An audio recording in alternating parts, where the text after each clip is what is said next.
When I was 9, Joe Willis tripped me, punched me, and said, "You're a fat, ugly Jap." I so wanted to be like my classmates without almond and slanted eyes. And I wanted nothing to do with my heritage. I didn't even travel to Japan until I was 28.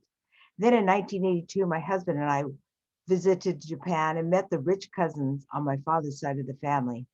They gave me a copy of our Tsugawa family tree and our family crest, which had 3 swords and 3 leaves that looked like hearts. Domo arigato gozaimasu.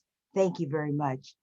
A few days later, we went to the Jidai Matsuri, the annual parade in Kyoto with over 2,000 people dressed in period attire. For me, the highlight was a female samurai, Tomoe Gozen. I didn't even realize her a female samurai. She was so strong and regal. Her image left a deep impression on me.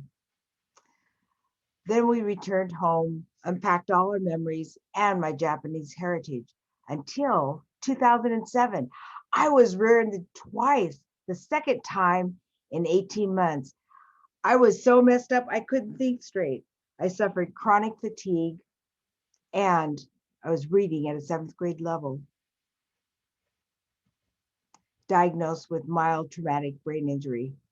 There certainly was nothing mild about my situation. In fact, I went to over 1,000 appointments to regain wellness. But I began to think about that female samurai warrior and my Japanese heritage. And I began searching on the internet. And I found that the samurai lived by a code of ethics known as Bushido. This code included courage, integrity, benevolence, respect, honesty, honor, and loyalty. So this was the reason the samurai were so successful. They were so dedicated to this code that they pledged their sacred honor and their lives in order to defend their lord, their daimyo, their family, village, and they were the fierce warriors, but they were also the poets and scholars and artists of their time. I continued looking on the web, and then all of a sudden I saw this image, and I said to my husband, look, this image is familiar. It's our family crest. It's one of the 5 main samurai crests of feudal Japan. I knew that DNA of that samurai warrior was in me. So if that samurai spirit could move those warriors, it could move me.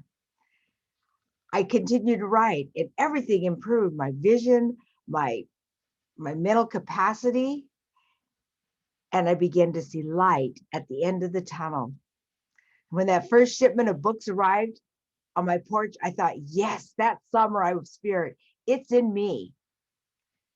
And now I go up and down the West Coast sharing the Code of Bushido and how it can be an anchor in a sea of turmoil and a guide through their maze of life.